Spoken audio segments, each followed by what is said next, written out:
এখানে আবেগ অনুভূতি এটা এগুলির চেয়ে আমার যেটা ব্যাপারটা ছিল আমি মানে একটু ভাইবা নিয়েছিলাম। তো ওদের যেই কাজ ওই কাজের ফ্রেমের ভিতরে মানে এখন এই মুহূর্তে কি কি করতে পারে এই বিষয়গুলি নিয়ে কথা বলছিলাম আমি। তো এইসব কথা বলতে গিয়ে আমি যেহেতু আমি মানে কবিতা লেখালেখির সাথে সম্পর্কিত, ফলে বাংলা একাডেমির ব্যাপারটা আমার আসছে, কিন্তু একই সাথে আমি অন্যান্য অর্গানাইজেশনগুলিও মানে অন্যান্য একাডেমি এবং এটাতে আমি একটা কথা বলছিলাম যে এই যে কতগুলি প্রতিষ্ঠান আছে একাডেমি এবং অন্যান্য প্রতিষ্ঠান, এগুলিকে মিনিস্ট্রি থেকে আলাদা করতে হবে, মানে মিনিস্ট্রি থেকে সরাসরি তত্ত্বাবধান থেকে আলাদা করতে হবে। এদের নিজস্ব মানে কর্মপরিধি ঠিক করতে হবে এবং ওদেরকে ওদের নিজেদের পরিকল্পনা এবং নিজেদের মতো করে চলতে হবে। এটা হলো প্রথম শর্ত। এটা করলে ওরা নিজেদের মতো করে কাজ করতে পারবে।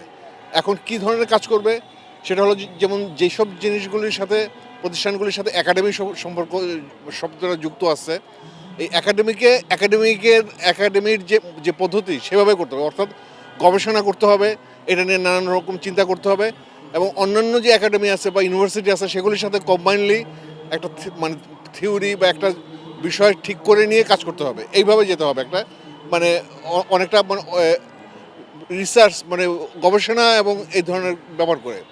তো এই ব্যাপার এটা একটা ব্যাপার।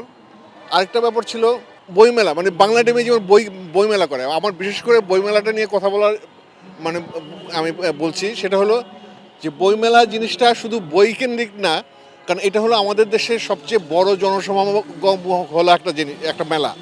ফলে এই মেলাটাকে সংস্কৃতি মন্ত্রণালয়ের আন্ডারে যেহেতু এটা হয়, সংস্কৃতি মন্ত্রণালয়ের অন্যান্য যে উইংগুলি আছে, হ্যাঁ, শিল্পকলা বা শিশু একাডেমি বা অন্যান্য যেগুলি আছে, হ্যাঁ, ওদের সমস্ত সবাইকে নিয়ে মেলাটা করতে, মানে শুধু বইমেলা না, এটা আসলে আমাদের সাংস্কৃতিক মেলা হতে পারে, মানে হওয়া উচিত, যেটা সমস্ত দেশকে রিপ্রেজেন্ট করবে এবং দেশের যত মানে মানে মানে রাজনৈতিক যত সাংস্কৃতিক যত বৈচিত্র্য আছে সমস্ত কিছুকে নিয়ে আসবে। এটা আমাদের যত বৈচিত্র্য আছে, ধর্মীয় বৈচিত্র্য, সাংস্কৃতিক বৈচিত্র্য, হ্যাঁ, মানে সমতল পাহাড় জঙ্গল এই সমস্ত জায়গার মানুষদের নিয়ে একটা জিনিস করা আর কি। ফলে এখানে সমস্ত ভাষা, সমস্ত সংস্কৃতি, সমস্ত ধর্ম যাতে এখানে ইনক্লুড করা যায়, এরকম একটা জিনিস নিয়ে আগানো, সাংস্কৃতিক কাজটা এইভাবে তৈরি করা। এখানে আরেকটা জিনিস আসছে সেটা হলো যে আপনার শুধু কেন্দ্র না, সমস্ত দেশ জুড়ে যাতে হয়, মানে সমস্ত পরিকল্পনা যাতে দেশ জুড়ে হয়, সবাই যাতে এটার সাথে যুক্ত হতে পারে। এবং আরও জিনিস হচ্ছে যে মানে বিভিন্ন জায়গায় যে দেখা যায় একদম ইউনিয়ন লেভেল পর্যন্ত যাতে মানে স্ট্রাকচারগুলি থাকে, ফ্যাসিলিটিগুলি থাকে। ঢাকায় যে জিনিসটা হইতেছে সেটা যাতে একটা থানায় বসে, একটা ইউনিয়ন পর্যন্ত বসে সমস্ত কিছু বুঝতে পারে, জানতে পারে।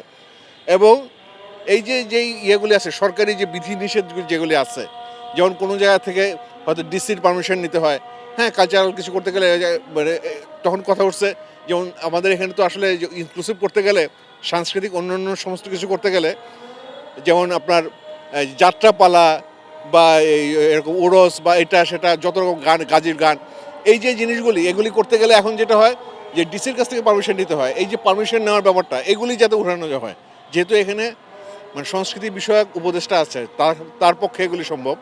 তো এই কথাগুলি বলা হচ্ছে তাকে এইভাবে। এলো খবরের কাগজ, নিখাত, নির্ভীক, নিরপেক্ষ।